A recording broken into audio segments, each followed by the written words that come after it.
கேட்டு என் உரையை முடிக்கின்றேன். धन्यवाद. बैठिए. श्री राघव चड्ढा जी. सर आमतौर पे देखा जाता है 20 कि मिनट्स. सर आमतौर पे देखा जाता है कि जब भी वित्तीय बजट देश में प्रस्तुत किया जाता है तो देश के कुछ वर्ग उस बजट से खुश होते हैं और कुछ वर्ग उस बजट से निराश होते हैं। लेकिन इस बार सरकार ने वो अचीव कर लिया जिसे अचीव करना संभव ही नहीं था। इस सरकार ने इस बजट से लगभग देश के हर वर्ग को निराश किया। They have managed to displease all sections of our society. In fact sir Bharatiya Janata party के अपने समर्थक भी, अपने वोटर भी इस बजट से बेहद निराश हैं। सर बजट 2024 में अगर आप सर इनको मुझे बोलने दीजिए, नहीं तो मैं if you want me to yield मैं बैठ जाता हूं सर। आप बैठो, आप बोलने दो। माननीय सदस्य, आप बोलो ना। माननीय सदस्य, क्या प्रॉब्लम है? कृपया बैठे. बैठो आप। क्या बैठ जाए? बैठो आप। प्लीज बैठिए. आप बोलिए चड्ढा जी, प्लीज कंटिन्यू बोलिए. सर पिछले 10 सालों में टैक्स लगा कर सरकार ने एक देश के आम आदमी का खून चूस लिया। अब आप मानिए आप 10 रुपए कमाते हैं, उसमें से 3 साढ़े 3 रुपए आप इनकम टैक्स के माध्यम से दे देते हैं, 2 रुपए 2.5 रुपए जीएसटी आपका चूस लेता है, 1.5-2 रुपए आपका कैपिटल गेन टैक्स लगता है, सेस सरचार्जेस 1-1.5 रुपए के लग जाते हैं, तो मात्र 10 रुपए में से 7-8 रुपए तो सरकार के खजाने में चला जाता है। तो आम इंसान को मिलता क्या है, आम आदमी को मिलता क्या है? और सरकार जो हमसे इतना टैक्स लेती है उसके बदले में सरकार हमें देती क्या है? कौन सी ऐसी अंतर्राष्ट्रीय सेवाएं, world class health care, education, transport सुविधाएं सरकार बदले में देशवासियों को देती है? मैं ये भी पूछना चाहता हूं। इसीलिए आज मुझे ये कहने में बिल्कुल भी गुरेज नहीं है that sir we in India today pay taxes like England to get services like Somalia. Sir आज सर मैं अपने इस भाषण को सर 2 भाग में बांटूंगा। पहले भाग में मैं सर सरकार की इतनी दुर्दशा 2024 के चुनावों में क्यों हुई और आज की आर्थिक स्थिति क्या है उस पर बात करूंगा, और दूसरे भाग में कुछ सुझाव भी सरकार को दूंगा। सर पहले 2019 में भारतीय जनता पार्टी की 303 सीटें थी। देश की जनता ने उन सीटों पर 18% जीएसटी लगाकर इनको 240 सीटों पर ला खड़ा किया। सर इसके कई कारण बताए जाते हैं। कोई कहता है कि धर्म का कार्ड नहीं चला, कोई कहता है जातीय कारण है, तो कोई कहने लगता है कि टिकट डिस्ट्रीब्यूशन में कमी रही। सर ये सब ऊपरी कारण है। मैं 3 कारण बताता हूं जिस वजह से भारतीय जनता पार्टी की ये दुर्दशा हुई। पहला कारण है इकोनॉमी, दूसरा कारण है इकोनॉमी, और तीसरा कारण भी है इकोनॉमी। सुनिए प्लीज, ये सर मैं बैठ जाता हूं।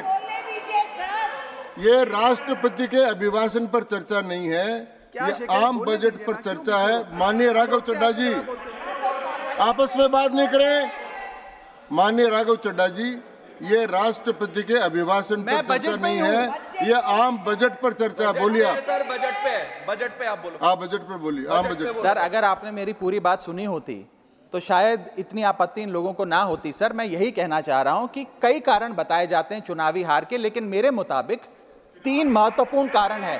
पहला कारण इकोनॉमी, दूसरा कारण इकोनॉमी, और तीसरा कारण भी इकोनॉमी। मैं इकोनॉमी की बात कर रहा हूं, चुनावों की बात नहीं कर रहा।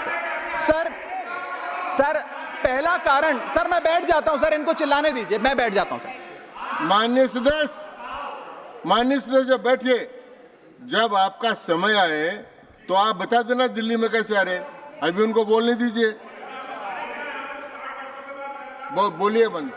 अभी उन्होंने बना दिया है। बोलिए। सर पहला कारण हार का है रूरल इनकम एंड इन्फ्लेशन।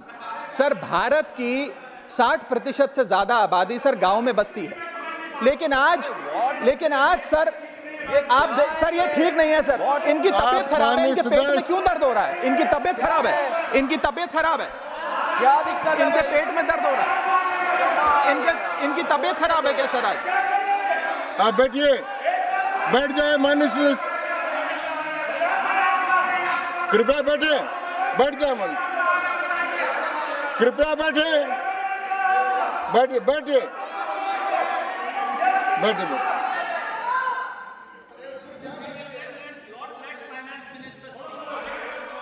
आप माननीय सदस्य डिस्टर्ब मत करें, इनको बोलने दें।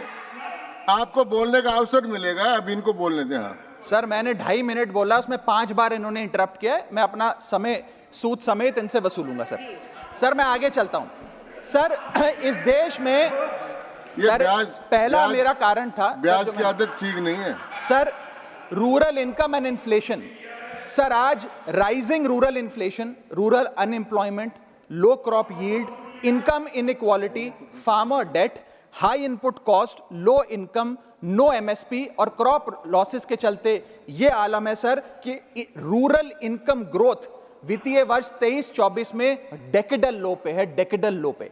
और सर इसी के साथ साथ किसानों की आय दुगना करने का वादा था, स्वामीनाथन कमीशन के अनुसार एमएसपी देने का वादा था, वो वादे जब पूरे नहीं हुए तो आलम यह है सर कि पिछले 25 महीने लगातार रियल रूरल वेजेस डिक्लाइन पर हैं लगातार। और इसके साथ साथ यूपीए के दौरान, कांग्रेस पार्टी की सरकार के दौरान फार्म वेजेस में 8.5% का इजाफा देखा गया था। एनडीए 1 के दौरान 3% और एनडीए 2 के दौरान -0.6% का इजाफा देखा गया, यानी कि रूरल वेजेस गिरती जा रही हैं। सर मैं ऐसे साधारण भाषा में समझाता हूं सर।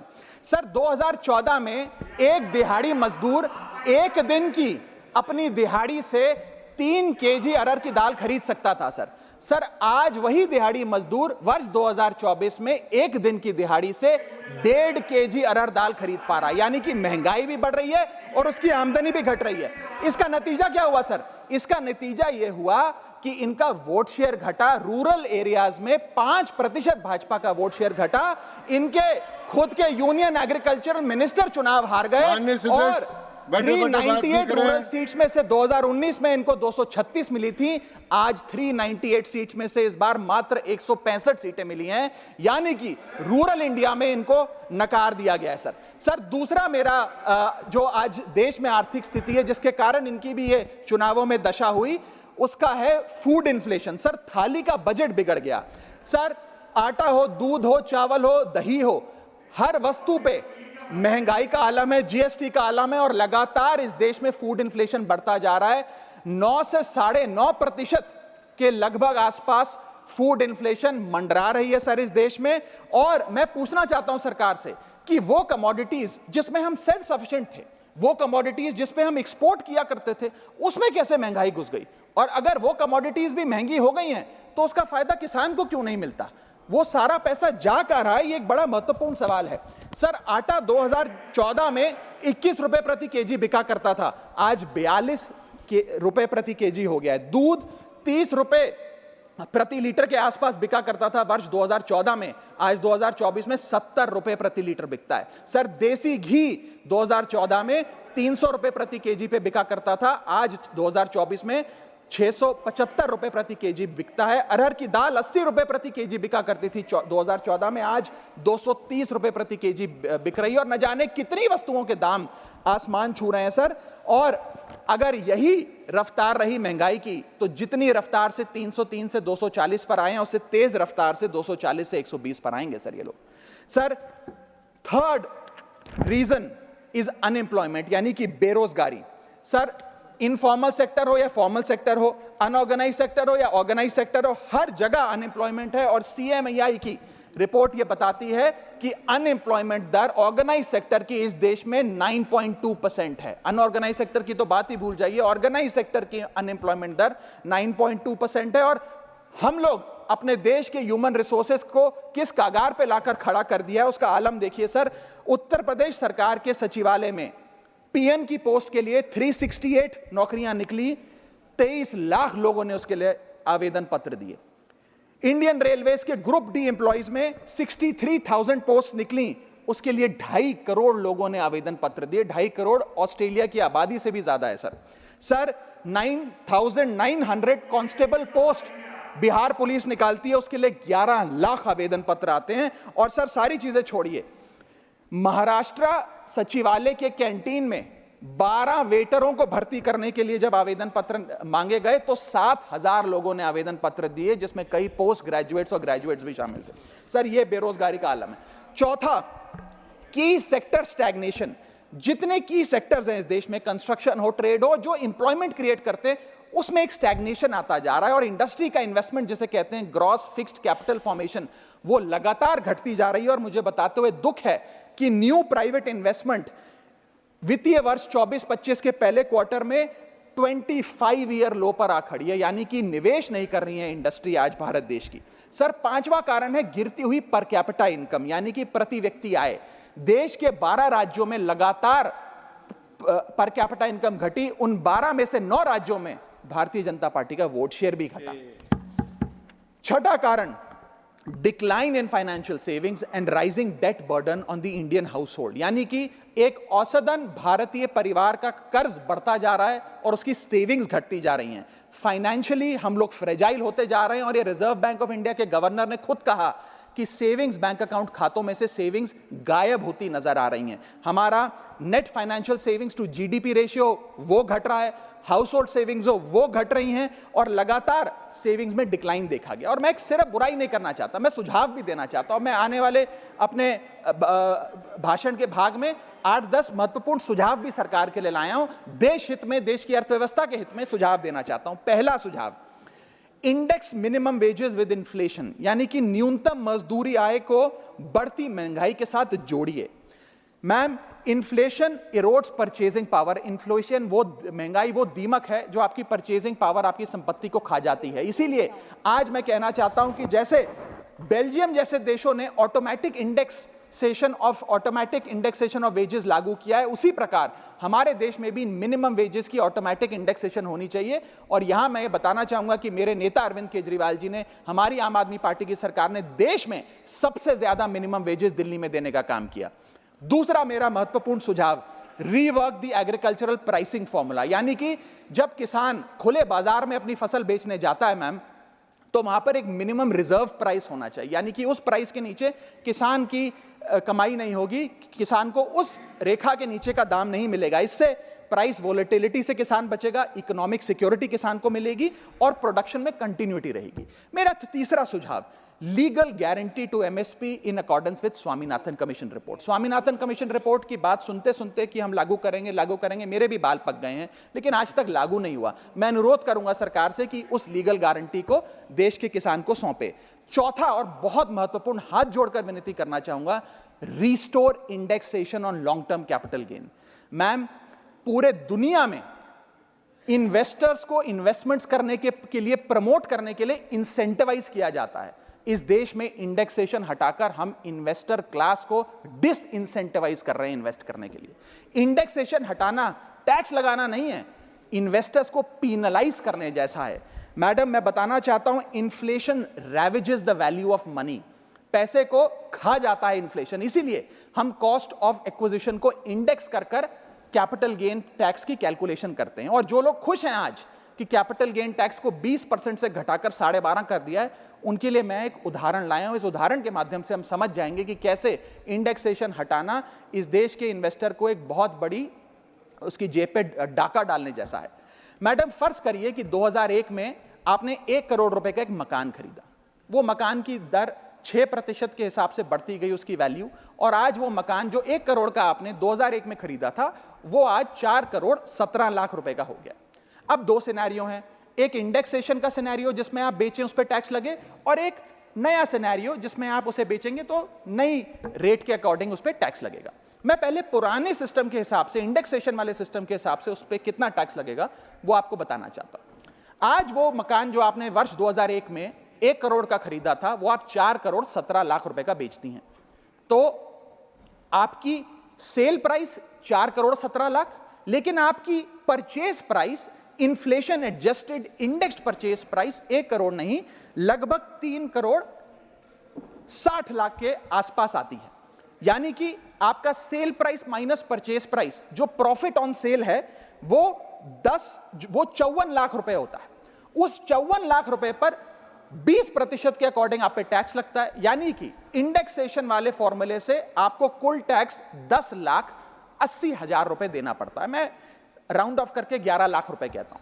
लेकिन जो नई व्यवस्था है जिसमें इंडेक्सेशन आपसे छीन लिया गया है, उसमें sale price 4 crore 17 lakh, cost price 1 crore, मुनाफा 3 करोड़ 17 लाख, उस पर 12.5% टैक्स, यानी कि टैक्स कुल मिलाकर आपका बनता है 39 लाख 62,000। यानी कि नई व्यवस्था में वही 1 करोड़ का मकान अगर आप बेचेंगे आज 4 करोड़ 17 लाख का, तो आपको लगभग 40 लाख रुपए टैक्स देना पड़ेगा, और पुरानी व्यवस्था में आपको मात्र 11 लाख रुपए टैक्स देना पड़ेगा। यानी कि 40 माइनस 11 लगभग 29 लाख रुपए का एडिशनल टैक्स आपको देना पड़ेगा मात्र 1 करोड़ रुपए के प्लॉट की सेल पर। यह है इंडेक्सेशन का खेल। इसीलिए indexation long term capital investments के लिए अति आवश्यक है। मैं सरकार से अनुरोध करूंगा कि उसे ना हटाएं, और आज मैं इस सदन में भविष्यवाणी करता हूं, अगर आपने इंडेक्सेशन वापस लागू नहीं किया तो 3 चीजें होने जा रही हैं इस देश में। पहला, रियल एस्टेट में इन्वेस्टमेंट गिरने वाली है और लोग अपना ड्रीम होम कभी नहीं खरीद पाएंगे। दूसरा, अंडर वैल्यूएशन होगी प्रॉपर्टी डील्स की, सब लोग सर्कल रेट पे प्रॉपर्टी खरीदेंगे बेचेंगे, कोई असल कीमत नहीं बताएगा। और थर्ड थिंग जो इस देश में होने जा रही है, रियल एस्टेट सेक्टर में भारी तादाद में ब्लैक मनी आने जा रहा है अगर आपने ये इंडेक्सेशन का फैसला वापस नहीं लिया। मेरा 5वां सुझाव सरकार को, फाइनेंशियल सेविंग्स को इंसेंटिवाइज करिए। डेट में, इक्विटी में, म्यूचुअल फंड्स में, बैंक डिपॉजिट्स में फाइनेंशियल इन्वेस्टमेंट्स, और खास करके जो 24 से 36 महीने से अधिक लोग अपनी इन्वेस्टमेंट रखते हैं उन्हें इंसेंटिवाइज करिए, टैक्स मत करिए, पेनलाइज मत करिए। और मैं कहूंगा आने वाले समय में आपको लॉन्ग टर्म कैपिटल गेन पे टैक्स अबॉलिश करने के लिए भी सोचना चाहिए, ना कि उसे सिर्फ कम करना चाहिए। छठा मेरा सुझाव, review, revise and simplify GST. GST जिसे गहरा संकट टैक्स या गब्बर सिंह टैक्स के नाम से आज देशवासी जानते हैं, रोटी हो, कपड़ा हो, मकान हो, हर चीज पे जीएसटी लगा लगा कर हमने इस देश के इन्फ्लेशन पर भी जीएसटी लगा दिया, सारी चीजें महंगी हो गई। मेरा सुझाव है सरकार से कि इस जीएसटी के पूरे फ्रेमवर्क को कॉम्प्रिहेंसिवली स्टडी कर रिवाइज करिए। एक्सपोर्ट ओरिएंटेड सेक्टर्स में जीएसटी कम करिए ताकि हम ग्लोबली कंपेटिटिव बन सकें। एसएमई सेक्टर जो नौकरियां देता है, छोटे उद्योग हैं, उसमें जीएसटी कम करिए। और एसेंशियल कमोडिटीज, दूध, दही, चावल, रोटी, चावल, आटा, उस पर कम से कम जीएसटी विड्रॉ करिए। मेरा 7वां मेरा सुझाव, give more to states. India is a union of states. States की जेब में थोड़ा पैसा डालिए। कोलिशन पॉलिटिक्स के कंपल्शन हम समझते हैं कि आपको बिहार को, आंध्र प्रदेश को ज्यादा पैसा देना था, लेकिन उन राज्यों ने जिन्होंने आपको भरपूर वोट दिया, गुजरात ने, दिल्ली ने, मध्य प्रदेश ने, उड़ीसा ने, झारखंड ने, छत्तीसगढ़ ने, जिन लोगों ने अपने राज्यों की लगभग सारी सीटें आपकी झोली में डाल दी, उनसे क्या गलती हुई? उन राज्यों को आपने दिया एक एक झुंझुना और बाकी 2 राज्यों को पे सब कुछ लौटा दिया। तो ये डिस्क्रिमिनेटरी फेडरलिज्म नहीं होना चाहिए, कोऑपरेटिव फेडरलिज्म होना चाहिए। ये गुहार में लगाना चाहूंगा। और इस सरकार को एक बुरी आदत है सेस और सरचार्ज लगाकर पैसा वसूलने की। सेस और सरचार्ज वो टैक्स है सरकार का जिसे उन्हें राज्यों के साथ बांटना नहीं पड़ता, वो डिविजिबल पूल में नहीं जाता। इसीलिए सरकार सेस और सरचार्ज लगा लगाकर आम आदमी से पैसा वसूलती है। मैडम, अगर केंद्र सरकार 100 रुपए कमाती है तो उसमें से 18 रुपए सेस और सरचार्ज के जरिए कमाती है, यानी कि मात्र 82 रुपए, 100 में से 18 हटा दीजिए, 82 रुपए डिविजिबल पूल में जाता है जो राज्यों में बांटा जाता है। 18 रुपए सीधा सरकार की जेब में जाता है। मैं अनुरोध करूंगा कि सेस और सरचार्ज की या तो इस प्रथा को बंद करें या वो भी डिविजिबल पूल में डालकर स्टेट्स के साथ बांटे। मेरा 8वां सुझाव, जीएसटी कॉम्पनसेशन जो राज्यों के लिए बंद कर दिया गया है उसे कम से कम 5 साल और दीजिए। कई ऐसे राज्य हैं, तमिलनाडु है, महाराष्ट्र है, पंजाब है, गुजरात है, जिनकी अर्थव्यवस्था आज जीएसटी कॉम्पनसेशन के पैरों पे खड़ी हुई है, जो आज हमारे बजट का 10 से 15% हिस्सा इनकम का जीएसटी कॉम्पनसेशन से आता है। मैं अनुरोध करना चाहूंगा सरकार से कि कम से कम 5 साल और जीएसटी कॉम्पनसेशन देकर इन राज्य सरकारों की मदद की जाए।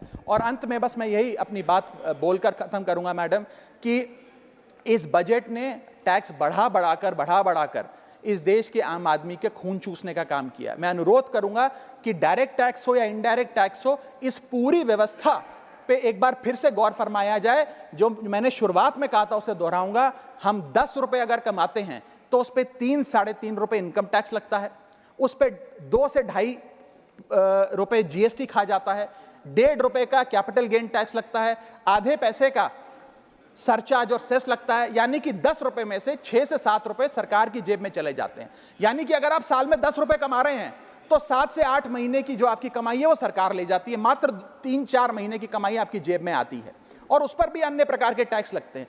और उसके बदले में हमें कोई सुविधाएं नहीं मिलती है, ना ट्रांसपोर्ट, ना हेल्थ केयर, ना कोई इंफ्रास्ट्रक्चर, कोई ऐसे जैसे और बड़े बड़े विकसित देशों में, United states of America, United kingdom, European countries में जो हाई टैक्स रिजीम्स मानी जाती हैं, उनमें नागरिकों को सुविधा दी जाती है, लेकिन उसके बदले में दिल्ली में, हिंदुस्तान में, देश भर में कोई ऐसी सुविधा केंद्र सरकार नहीं देती है। इसीलिए यह कहा जाता है that we impose taxes like the Europeans do to get services like sub-Saharan countries। मैं अनुरोध करूंगा सरकार से कि इस टैक्स फ्रेमवर्क को डायरेक्ट हो या इनडायरेक्ट टैक्स हो, उसका भी एक कॉम्प्रिहेंसिव रिव्यू करें। बहुत बहुत शुक्रिया।